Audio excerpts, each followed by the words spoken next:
Now, Ayesha, the social mores, since a lot of my demographic, tends to skew South Asian, I really wanted you to be on this panel because a South Asian woman 9 times out of 10 is thinking end goal marriage. I don't think it's just South Asian women. I think most women are thinking get married, whether it's in their 20s, 30s, 40s. The thing that's different, though, about South Asian women is that we were kind of accustomed and grown to be the perfect wife. You were taught to cook, to clean. That's not very, progressive, but that's the truth of it. And your education was something that you would have done, that you would do while you're finding yourself a husband.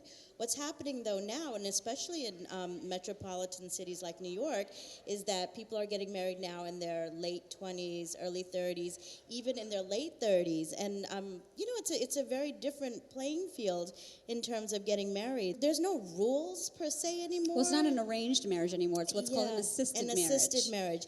And what's happening is that we are fending for ourselves for the very first time because South Asian women have never, your mom did not sit you down and say, hey, you have a date on Friday, this is what you should wear, More than likely, you probably picked up dating and how to pick up a guy on your own. You didn't really you found from friends or your peers. Or you flipped through Cosmopolitan magazine. So that's how we kind of learned how to do it. So some of the successful ways of staying with a man, finding a man, we really don't know because the way we're going about it is the first time we as a group are doing it in terms of dating and meeting people on your own or through your friends. It used to be your parents would introduce you to someone or you'd meet somebody through your cousins or at a wedding. We're not doing that quite so much. So, yeah, the playing field is different. But the ultimate goal is let's get married. Well, Ayesha, you say that men everywhere are actually having conversations, not just about sex, but about getting kinky. And they're afraid to actually ask their wives because they're the mother of their children. They're held up at this pedestal. And what if that paradigm actually shifted? So we did a survey. This was back in 2002. We did a blind survey. We emailed about 1,000 people, South Asians, and we asked them what their thoughts were on sex and all that good stuff. So, interestingly enough, the numbers that came back were more skewed than we thought they would be. Like, we thought that, men would be like, no, a woman must be a virgin when she gets married, and, they didn't care. They honestly didn't care, and a lot of people are role-playing, a lot of people are using sex toys, a lot of people are experimenting. However, though, there is one dichotomy that did come across, which is kind of weird, is that, when you're married,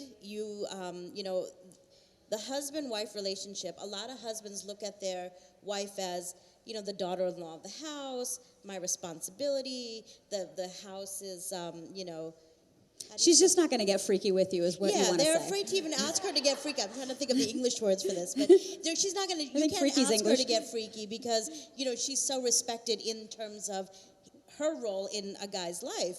And what we were trying to tell them is you should be able to speak to your person as your best friend and be open about it because it's something you want to do instead of going outside of your marriage and doing it. You should be doing it in your marriage. So I think any assistance that you can get from there, would be helpful. But interestingly enough, South Asians are not, as the internet and porn sites will show you. They're not shy. They're not repressed. They're not anything. They have a healthy sex life, and it's going on and on and on. And the doors are wide open. First time. And I also like the statement that you made about divorce. Let's face it, 50% of women and men are divorced. Yeah. But we're not settling for substandard relationships, which is the point that you made when we had spoken on the phone. Yeah, I don't think it. Okay, so what's happening is that we also are going through a re-identification of ourselves in terms of our culture and in terms of the South Asian community in general. Being single now into your late 20s, early 30s is not that big of a eyebrow raiser anymore, And it's a sexual revolution almost. It is a sexual revolution for the South Asian community. And also being divorced now is not that big of a deal anymore. So what's happened is that there was a whole wave of people who got married to what their parents wanted them to marry, what they thought they should marry. And then, a couple years into the relationship, they're just like, whoa. This is not who I was expecting to be with.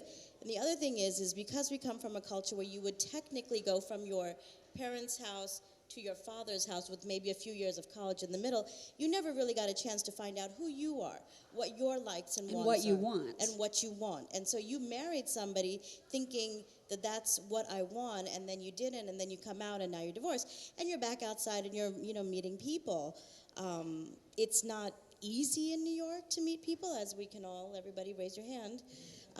But it's not difficult. It's definitely not difficult. And I think you said the best thing when you said, be open and be present. You have to look at who you're meeting and really look at them and not be like, oh, they're on this list, so they're not a doctor, they're not a lawyer, they're not an engineer, I can't marry them.